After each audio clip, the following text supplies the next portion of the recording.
Hey guys, how's it going? Kevin Cleary here with a quick first impressions video on this new knife from Kansept Knives, the Fenrir. I saw this in somebody's Blade Show coverage. I cannot think of who it was. I wanted to give them credit, and I even tried to go back and find the video, but I couldn't. Anyway, I saw this back at the Blade Show coverage, and I was like, that is a gorgeous looking knife. I really want to get my hands on one. So recently, within the last couple of weeks, Justin over at White Mountain Knives got them in stock, and I was able to get a hold of this one, which was my favorite colorway. There are a bunch of different options. All of them are pretty attractive, but I found the blue and stonewash to be my favorite one. This is since I'm talking about how great this design is, and I really love, look at the lines, how they just connect, and just such a great looking knife overall. The designer here is Greg Schaub. His name is here on the blade, as well as the name of the knife, the Fenrir, and his maker's mark right there. So up front, we've got this very aggressive looking clip point blade with this great looking swedge, flat grind, nice and thin behind the edge, very pointy tip there. S35VN steel with a stonewash finish, although I did say, there are a couple of different finishes available. I think it might just be stonewash or black, but there could be satin as well. I'm not sure. Anyway, great looking blade. You can see it's sort of a bolster lock, liner lock style knife with these cool. This one happens to have blue and black layered G10. There's another one with red and black layered. And there might be some others as well that I'm just not thinking of. Titanium handle here. Nice thick liner. Nice thick lock bar, I should say.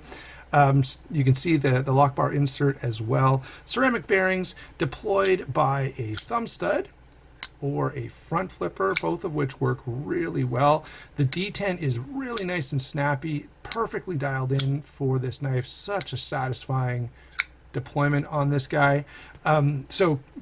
Kansept has done a really nice job in terms of implementing this design. And again, it's beautiful. This has got to be one of the nicest looking knives that Kansept has done. The other big contender, I would say, has to be the Morgan Cohen's Shikari or Shiraki or Shikari, I think.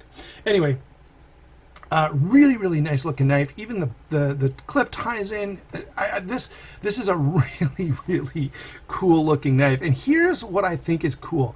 This knife is very striking visually. It's a compelling design, but when you get it in hand, it makes perfect sense. The ergonomics are so well done. Even if you want to choke up on that a little bit, it's a little on the small side for me. It's not a small knife, 7 13/16 overall. It's actually, just kind of over that. But the blade is only 3 3/8, and then by the time you take this choil out, there's only 3 inches of cutting edge, so it's kind of on the small side for me. It's still, it feels very good in hand. So, overall, I find this to be still pretty compelling. So don't take my size stuff as a complaint by any means. 4.3 ounces, which is a little heavy for what it is. 3 5/8 grip area. That's in the, the standard grip back here. Plus, you've got a bit of a choil there that you could use. So, I will say this. I love when two things come together. A really interesting, dynamic gripping design combined with practical ergonomics and usability. I think that's a recipe for a huge win. And so I've got to give credit to Kansept and to Greg Schaub for pulling this together. So yeah, do I like this knife? Obviously, yeah, I'm a pretty big fan. I'll spend some time with it. I'll carry it. I'll use it and come back with a full review in a little while. In the meantime, go over to White Mountain Knives, use my discount code SHARPSTUFF and pick one up. I think as of the recording of this, they still had some in stock. So hopefully they still have some if you're interested when you go over there. Thanks for watching. We'll talk to you soon.